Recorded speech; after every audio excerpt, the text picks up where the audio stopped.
안녕하세요. 오늘도 사연살롱을 찾아주셔서 감사합니다. 못난 남편을 믿고 힘들어도 참고 또 참으며 몇 년간 결혼 생활을 유지했다가 이혼한 아줌마예요. 제 인생에는 유독 힘든 일만 있었던 것 같아요. 오죽하면 암투병 중인 친정엄마와 저희 딸, 이렇게 여자 셋이 함께 사는 지금이 제 인생에서 가장 평온한 순간일까요? 뭐하러 그 시간들을 버텼는지 지금 생각하면 이해가 안 가요. 하지만 저에겐 짬이 없었어요. 결혼 초반엔 미친 시모에게 일방적으로 시집살이 당하느라 정신 없었고요. 시부가 하던 사업이 크게 꼬꾸라지면서 시댁 집안 자체가 망해버려서 아주 미치겠더라고요. 대학 강사하던 남편은 갑자기 사업을 하겠다며 밖으로만 돌았고요. 제게 생활비 한 푼 제대로 갖다 주지 않았죠. 이래저래 우리 딸 키우며 생활비 빵꾸난 거 막으러 다니다 보니 저에게 이혼을 생각할 틈이 없었어요. 결국 우리 친정엄마가 암에 걸리니 그제서야 정신이 번쩍 들었죠. 힘든 상황 속에서도 날 애지중지 길러준 내 엄마가 시한부 판정을 받으니 시댁 그 버러지 것들이 눈에 뵈지 않았어요. 역시 내 엄마가 최고라는 생각밖에 들지 않았죠. 제가 아직 젊은 나이인데 정말 많은 일들이 있었죠. 제 사연을 끝까지 들어보시면 아마 기함을 토하실 거예요. 더불어 여러분 자신의 인생이 비교적으로 평탄한 삶이었다고 느끼실지도 모르겠네요. 저희 엄마한테도 충격받으실까봐 제게 있었던 일들을 100% 다 말씀드리지 못해서 좀 답답했어요. 어디 하소연할 곳을 찾고 있었는데 사연살롱이 눈에 띄더라고요. 그 후로 구독해서 쭉 함께하게 됐는데 이제 제 이야기를 좀 풀어보려 합니다. 속 시원히 풀어내고 산뜻한 마음으로 새 출발하려고요. 제가 돈을 벌고 제가 부지런히 움직여야 우리 딸과 친정엄마를 먹여 살릴 수 있으니까요. 다행히 요즘 하는 돈가스 장사가 나름 잘 되고 있어서 기운이 좀 나네요. 하도 바쁘니까 걱정할 시간, 우울해할 시간도 전혀 없고요. 역시 사람은 몸을 움직여야 하나 봅니다. 바쁨이 최고의 우울증 치료제인 것 같아요. 전 어렸을 때도 늘 바삐 움직였어요. 심지어 아빠가 군인이셨기 때문에 이사도 많이 다녔죠. 38선에서 멀지 않은 곳에서 살아보기도 해서 어렸을 적 논밭에 뿌려진 삐라를 주워 경찰서에 가면 연필 한 다스를 받기도 했어요. 저희 부모님 사이는 그냥 평범했어요. 많이 싸우시는 편도 아니었고 서로 맞벌이 하느라 바빠서 애정 표현도 크게 못하고 살았던 것 같아요.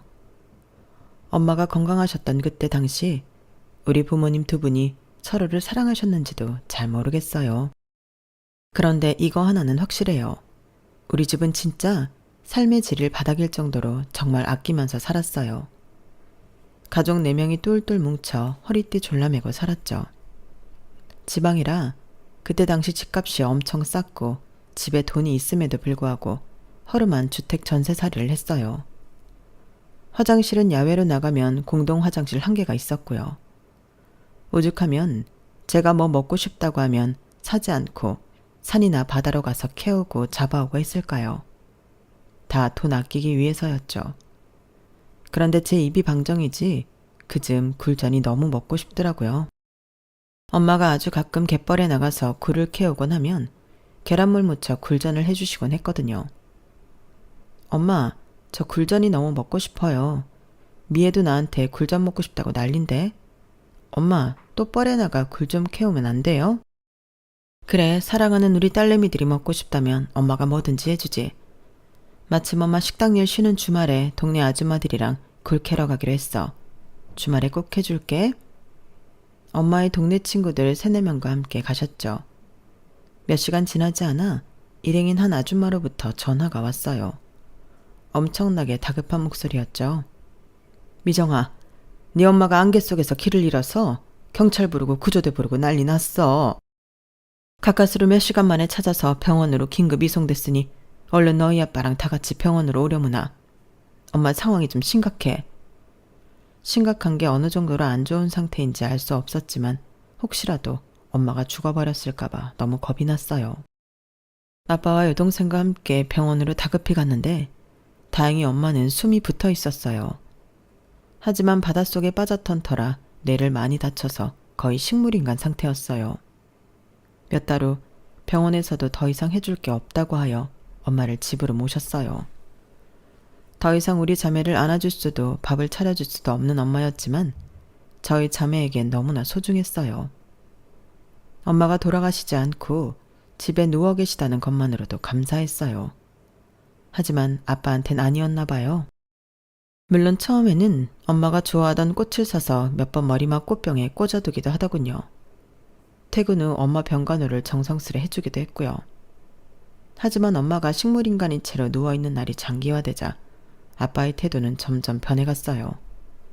비단 엄마한테뿐 아니라 저희 자매에게도 냉랭해졌어요.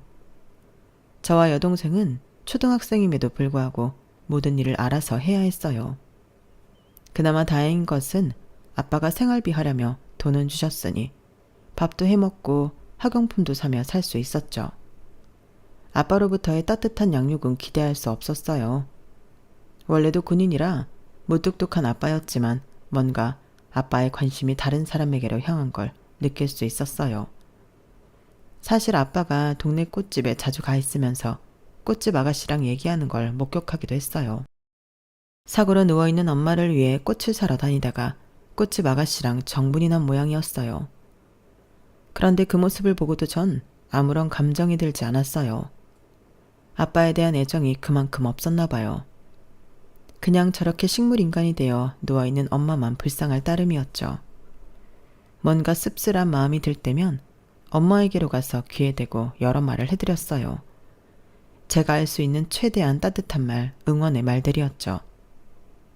엄마, 지금은 누워있지만 난 엄마가 언젠간 깨어나서 나랑 미애를 꼭 깨어나 줄 걸 믿어. 엄마는 강하고 따뜻한 사람이었으니 반드시 이겨낼 수 있을 거야. 내가 엄마 욕창 안 생기게 몸도 많이 움직여주고 깨끗하게 닦아주고 다 할 테니 꼭 깨어만 나세요. 내가 커서 효도하는 거 보셔야죠. 응? 엄마, 너무 사랑해. 엄마가 식물인간인 채로 누워있던 것도 어느덧 3년이란 시간이 흐르고 친척들이며 동네 사람들 모두 그만 엄마를 포기하라고 했어요. 아빠는 그마저도 관심도 없는 듯 했고요. 하지만 우리 자매는 엄마를 포기할 수 없었어요. 엄마의 숨이 다하는 그날까지 옆에서 지켜내고 싶었죠. 우리의 진심이 엄마에게 닿아서일까요? 엄마는 3년 정도 되었을 때 갑자기 몸을 꿈틀하고 움직이면서 식물인간에서 깨어나게 되었어요. 기적과도 같은 일이었죠. 구급차를 타고 얼른 병원에 모시고 가서 좀 더 확연히 깨어날 수 있도록 했어요. 그렇게 몇 달이 지나고 엄마는 식물인간 상태에서 완전히 깨어날 수 있었어요. 정신적으로 말이죠. 물론 신체적인 움직임은 뒤늦게 아주 천천히 괜찮아졌어요. 정말 소름 끼치도록 신기했던 건 지난 3년의 기간 동안 엄마가 다 들을 수 있었다는 거예요. 심지어 제가 엄마에게 해준 이야기들을 많이 기억하고 있더라고요. 미정아, 미애야. 우리 딸들이 엄마에게 사랑의 말들을 많이 해줘서 엄마가 생명의 끈을 놓지 않고 깨어날 수 있었던 거야. 다 우리 딸들 덕분이다. 정말 고마워. 엄마가 식물인간에서 깨어난 것에 너무도 감사하고 축하하던 자리에서 아빠는 멀찌감치 뒤에 서서 떨떠름한 표정을 짓고 있더군요. 그 이유는 엄마의 입을 통해 다 알 수 있었어요. 미정아빠, 당신이 내 옆에서 짓거렸던 말들도 난 다 기억하고 있어. 내가 못 들을 줄 알고 아주 저주의 말들을 퍼붓더구만. 뭐? 꽃집 여자랑 새로운 가정을 꾸리고 싶다고? 나더러 빨리 떠나달라고? 어디로 떠나다는 거야? 나더러 얼른 죽어달라는 거야 뭐야? 당신이 사람이야? 애 둘 낳고 구두쇠 남편 잘못 만나 1,000원짜리도 벌벌 떨면서 쓰지도 못하고 허리띠 졸라매고 살아준 조강지처를 안쓰러워는 못할 망정. 뭐? 그렇게 우리 가정이 싫으면 당신이 떠나. 난 사랑하는 우리 딸내미들이랑 살 테니까. 당신 꼴도 보기 싫다고. 아빠는 최소한 사죄의 말은 하고 떠났어요. 미안해 여보. 당신이 내 말을 다 듣고 있는 줄은 꿈에도 몰랐어. 하지만 지난 3년간 내 인생은 당신 때문에 엉망이었고 나도 살아갈 원동력이 필요했어. 이제 당신이 깨어났으니 난 내 행복을 찾아 떠날게. 당신이랑 아이들이랑 최소한의 생활비는 챙겨줄 테니 살아갈 순 있을 거야. 미정아 미애야, 정말 미안하다. 몸 성취하는 네 엄마 잘 부탁한다. 정말 미안해. 이 아빠를 평생 원망하면서 살아도 좋아. 아빠에 대한 정이 그렇게 많지도 않았는데 막상 떠난다고 하니 눈물이 주르륵 흘렀어요. 갑자기 아빠를 붙잡고 싶은 마음이 커졌어요. 아빠, 우리 새 모녀를 버리고 이렇게 가버리는 게 어딨어요. 가지 마세요. 네? 이제 아빠 말 잘 듣고 아빠를 많이 좋아하도록 노력할게요. 제발요. 아빠도 눈물을 흘렸지만 단호하게 말했어요. 미안하다. 아빠에게 말 못할 사정이 있어. 그래도 생활비는 섭섭찮게 줄 테니 너무 걱정 마렴. 이게 아빠의 마지막 멘트였어요. 초등학교 고학년이었던 제게 생활비 섭섭치 않게 준다는 게 아빠로서 할 말인가요? 지금 생각해도 참으로 어이없는 말이네요. 어쨌든 엄마는 그 길로 아빠와 순순히 이혼을 해줬어요. 마음이며 몸이며 다 떠난 사람이니까요. 아빠는 우리 새 모녀에게 양육비조로 일정 금액을 매달 주긴 했지만 아빠 군인 월급이 뻔하니 큰 금액은 아니었어요. 저와 제 여동생은 중학교, 고등학교를 다니며 학업과 알바를 병행해야 했어요. 몸이 성취하는 엄마까지 돈 벌겠다며 백반집에서 알바를 하는 형편이었으니 우리 두 딸내미들이 가만히 있을 수만은 없었죠. 저는 갈비집에서, 여동생은 떡볶이집에서 학교 후 알바를 했어요.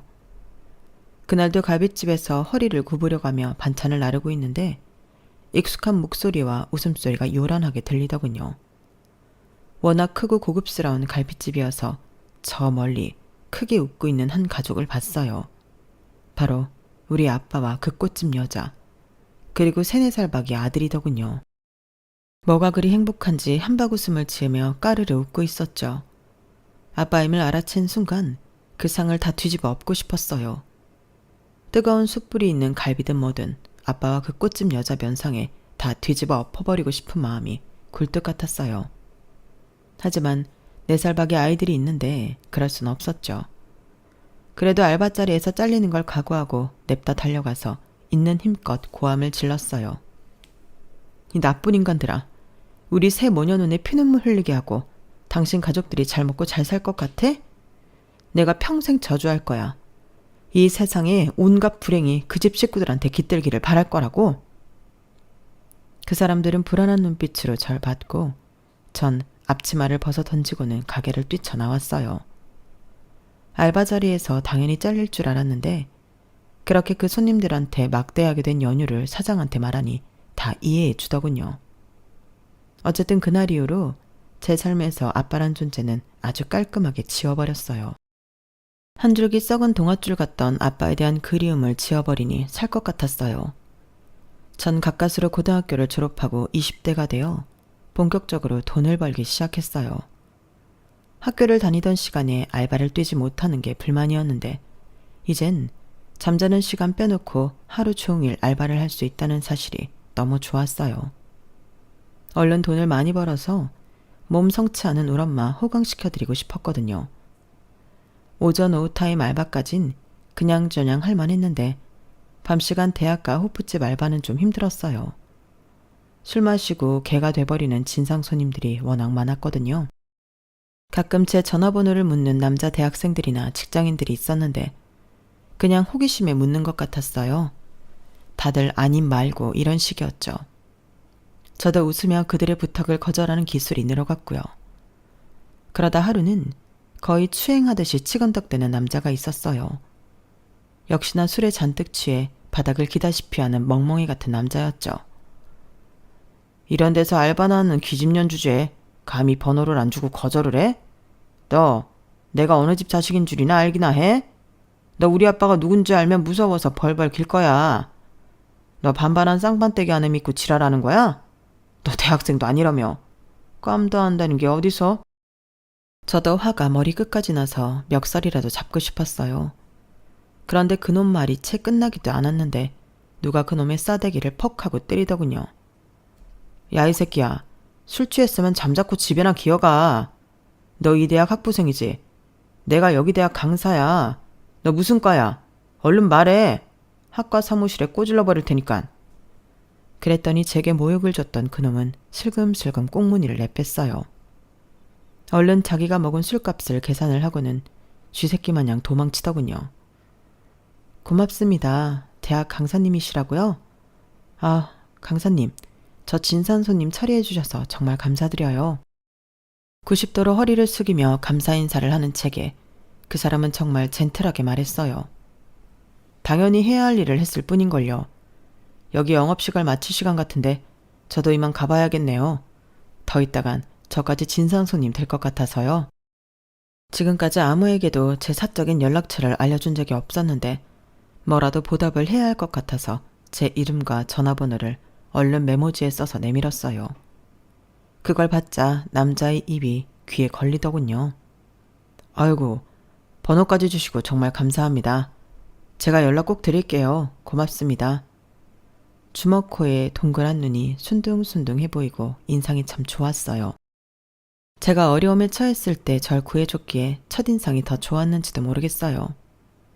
그는 그 다음날 아침 일찍부터 제게 연락을 해왔고 우린 너무 쉽게 가까워질 수 있었어요. 저와는 10살 가까이 차이가 나서 전 20대 초반, 그는 30대 중후반이었지만 나이 차이 따위 중요하지 않았어요. 연애해보신 분들 다 아실 거예요. 특히 초반에 꽁깍지가 한 100겹 1000겹은 씌워지잖아요. 그냥 남친의 모든 게 다 좋았어요. 제 첫 남친이자 첫사랑이었으니까요. 남친의 이름은 하준석이었고 역사학 쪽으로 박사학위까지 취득 후 대학에서 시간 강사를 하고 있었어요. 외동이라고 했고 본인 말로는 아빠가 사업을 하고 있어서 집안이 부유하다고 하더군요. 전 그래서 시급이 짜다는 강사를 하고 있나 보다 라고 생각했어요. 그는 늘 자신만만했어요. 우리 아빠가 사업으로 자수성가해서 100억대 부자인데 내가 교수들 똥구멍 핥아가면서까지 싸바싸바해서 꼭 정교수 될 필요도 없어. 대학 교수들 보니까 월급도 그리 크지 않던데 뭘. 그래서 적당히 여유 시간 많은 강사 일이 많은 것 같아. 난 우리 아빠가 교수들보다 훨씬 많이 번다고. 지금 생각해보면 남친의 허세가 하늘을 찔렀지만 그땐 그 사람의 집안이 좋다는 것도 크나큰 장점으로 느껴졌어요. 나중에 결혼 생활하면서 깨달았죠.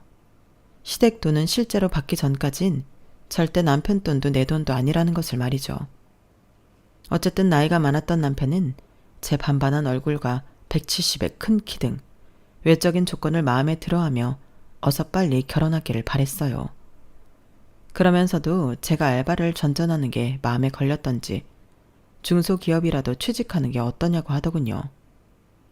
저도 사무실 책상에 앉아서 편하게 일하고 싶은 마음도 있었기에 몇 가지 자격증을 따서 소기업 취업에 성공했어요. 물론 고졸이었기에 엄청나게 낮은 연봉에 만족해야 했어요. 사무실에 온갖 허드렛 일 다 하는 총무직이었는데 사장님 개인 화장실 청소까지 다 했어요. 그래도 감사하는 마음으로 제게 주어진 총무직뿐만이 아니라 회사 전반적인 업무에 관심을 가졌어요. 남이 하기 싫어하는 일까지 도맡아 하려고 노력했고요. 그렇게 몇 달을 일했더니 맨 처음엔 고졸이라고 은근히 무시하던 직원들이 다들 절 인정해줬어요. 사장님께서도 직원 잘 뽑았다고 항상 칭찬해줬어요.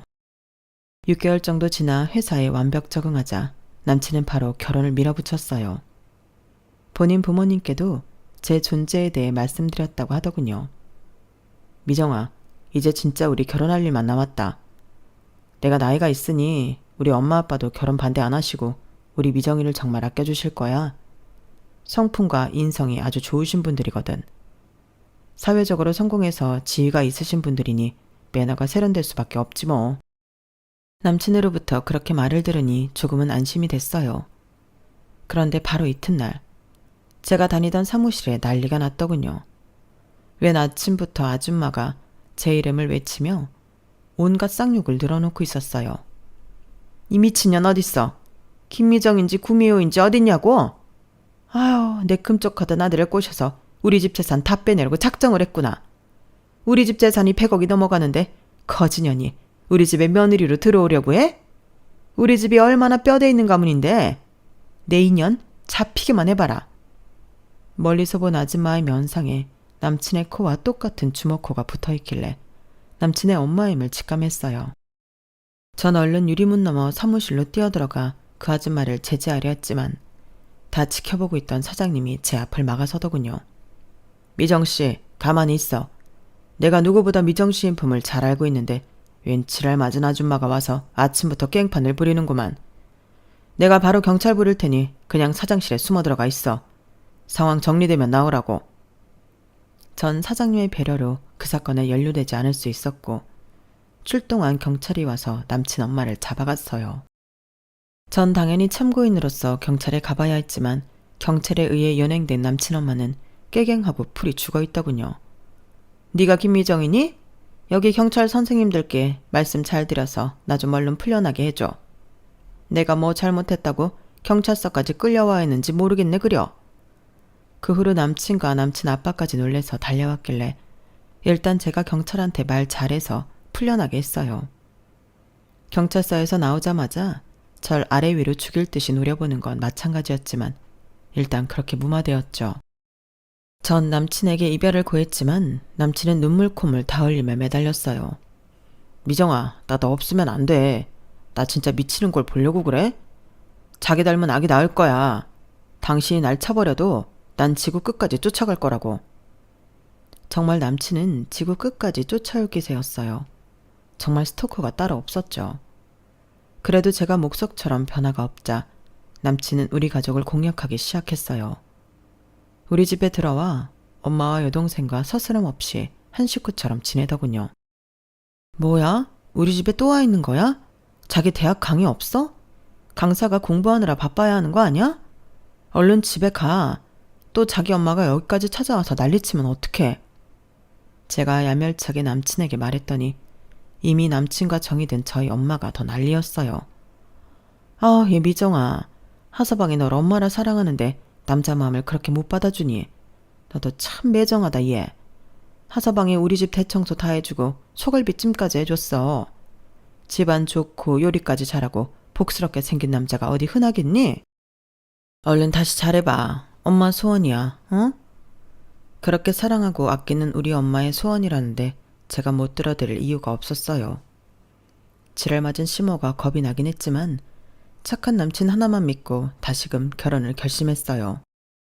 그때 그 결심에 대해 결혼 생활 내내 저와 친정엄마 둘 다 땅이 꺼지도록 후회할 줄은 미처 몰랐죠.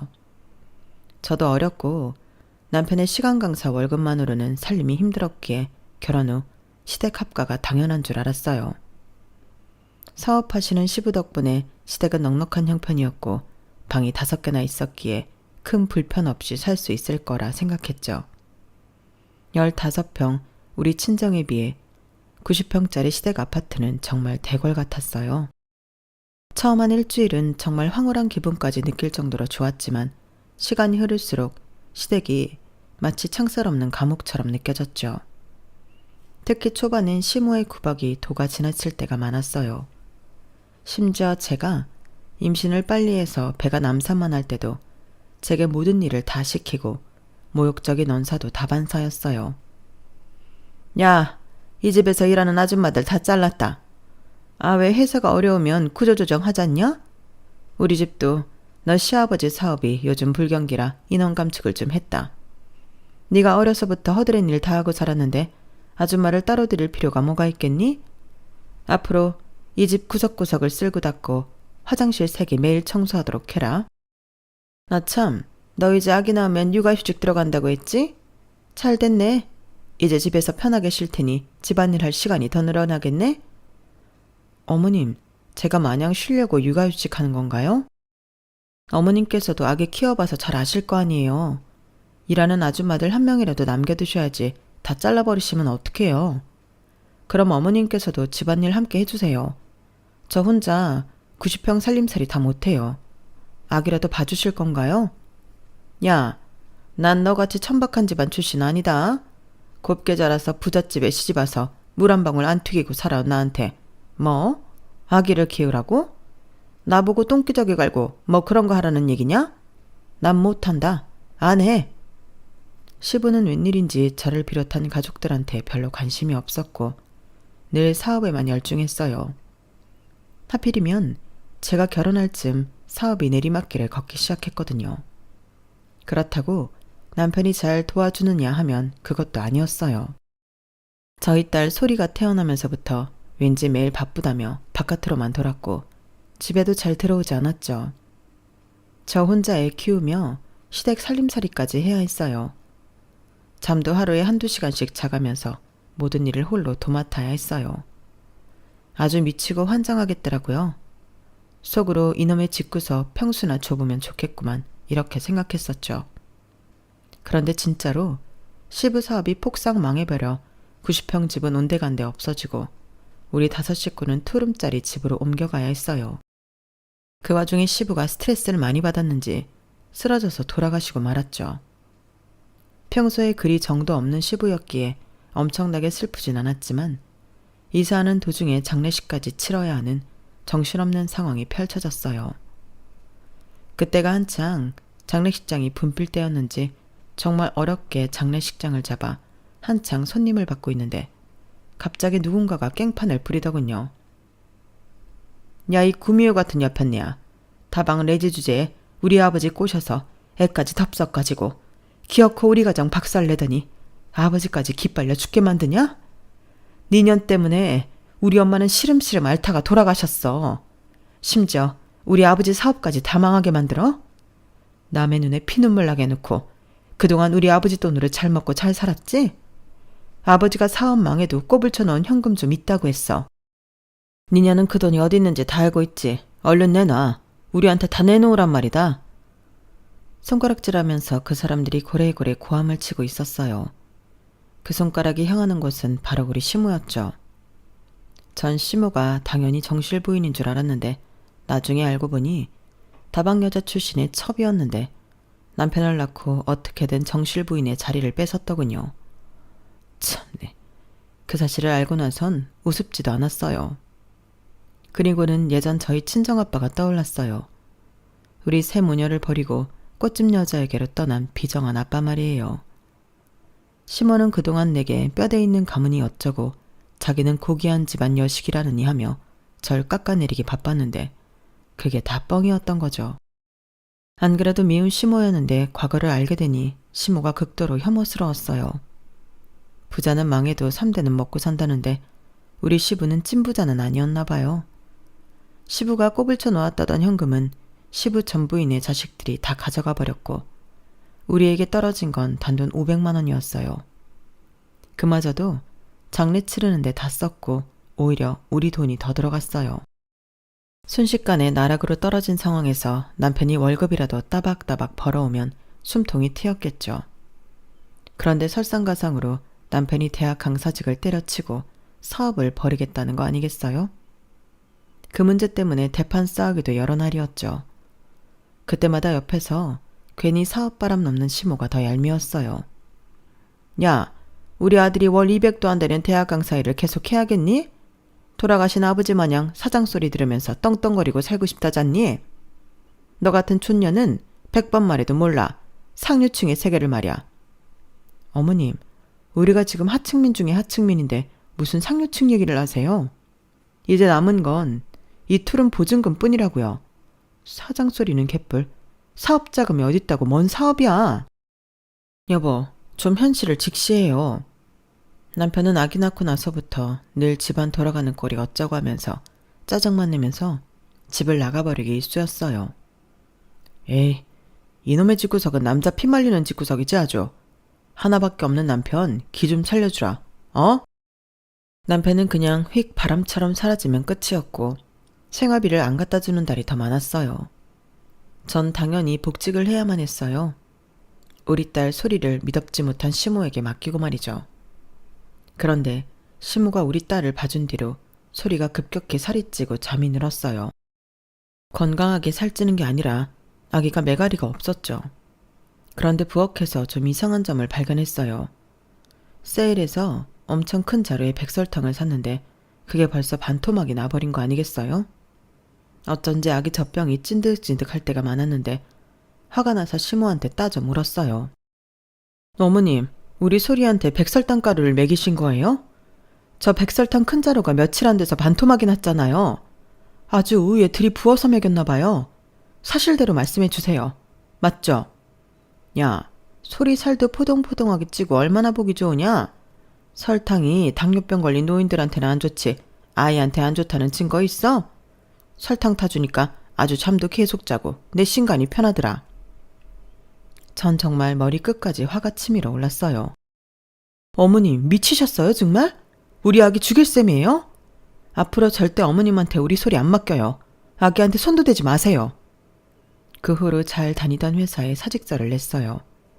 우리 소리를 더 이상 악독한 시모 손에 맡길 수는 없었거든요. 회사에서 나름 열심히 일하는 직원이라며 평이 좋았기에 사장님 이하 간부들이 많이 잡더군요. 하지만 상황을 설명을 했더니 그나마 퇴직금을 두둑히 주시며 잘 살으라고 했어요.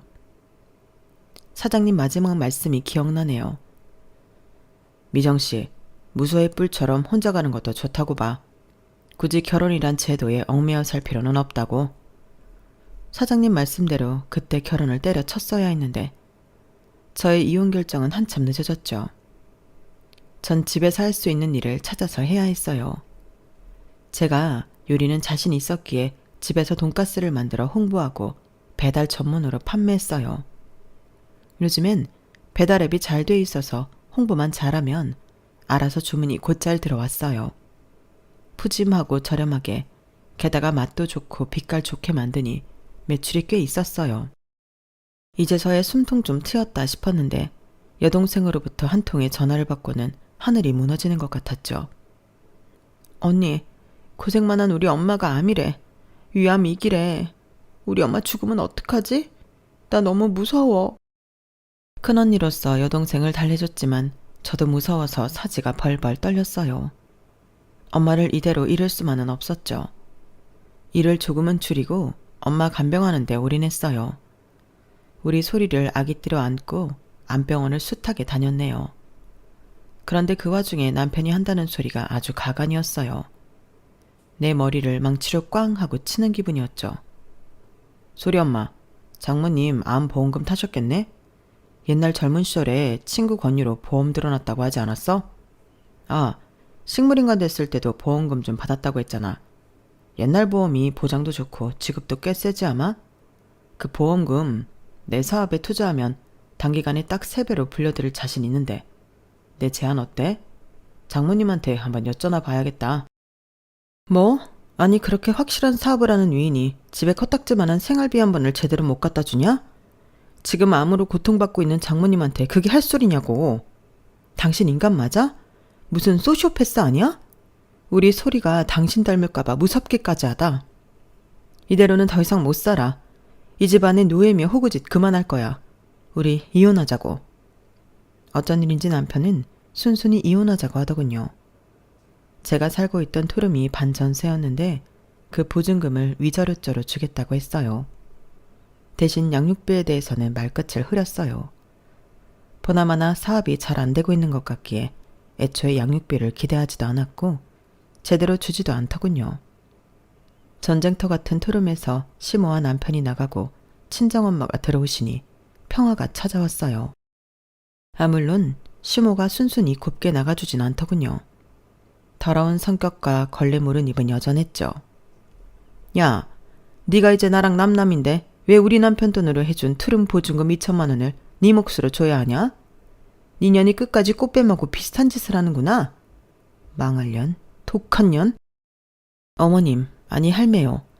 이제 내 시어머니도 아니니까 그냥 할매라고 할게요. 그럼 내가 이 집안에 시집와서 90평대 아파트서부터 집안이란 거 다 돈으로 환산해서 쳐줘요. 그럼 이 투룸 내놓을 테니 그럴 돈이나 있어? 이제 할매보다 내가 돈 더 많으니 조용히 하쇼. 그동안 같이 살면서 참 더러웠수다. 다시 만나지 맙시다. 시모는 분을 이기지 못하고 부들부들 떨면서 집을 나가더군요. 아주 통쾌했죠. 우리 친정엄마는 몸이 성치 않았지만 그래도 누가 뭐래도 엄마가 최고였어요.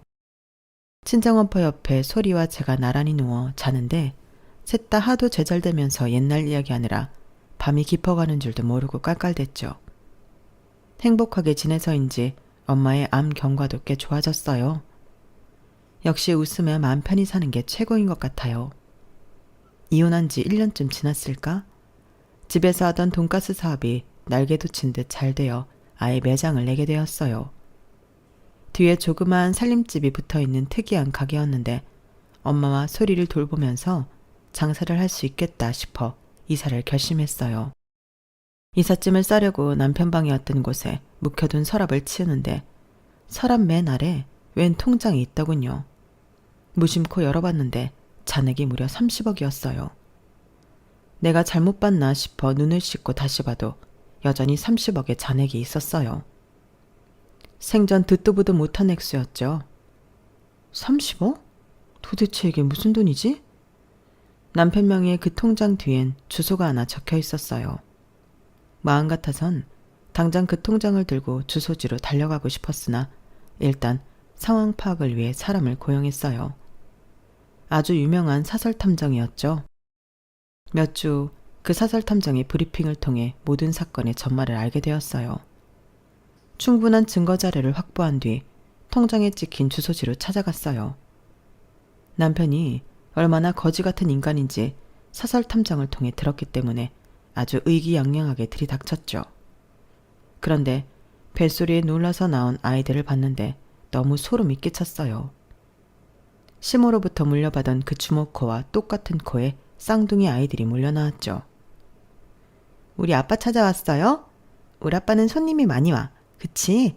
인기가 엄청 많나 봐. 너희들 몇 살이니? 너희들 아빠 이름이 뭐야?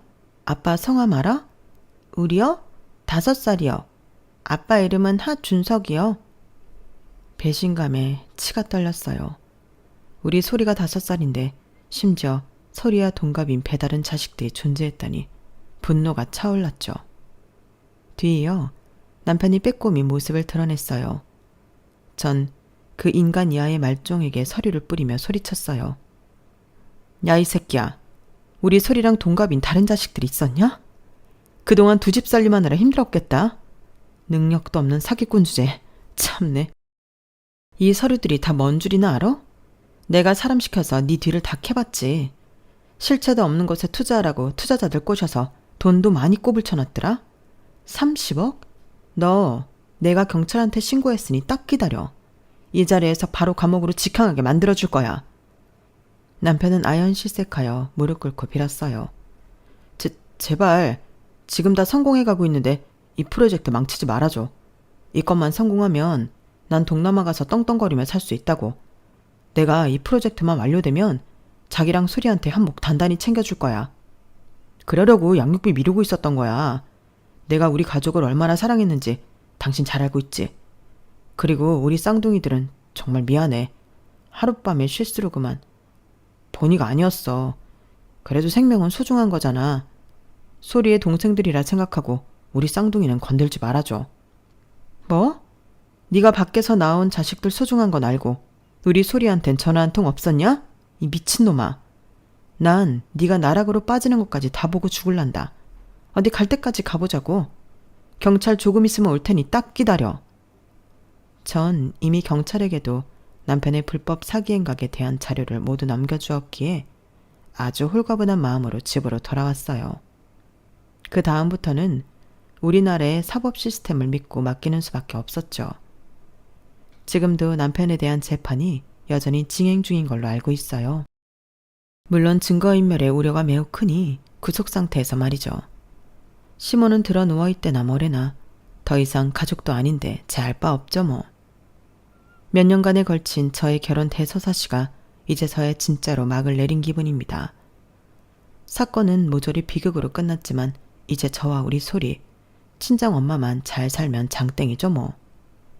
예전에 다니던 회사 사장님의 말씀이 기억나는 요즘입니다. 무소의 뿔처럼 혼자서 가라는.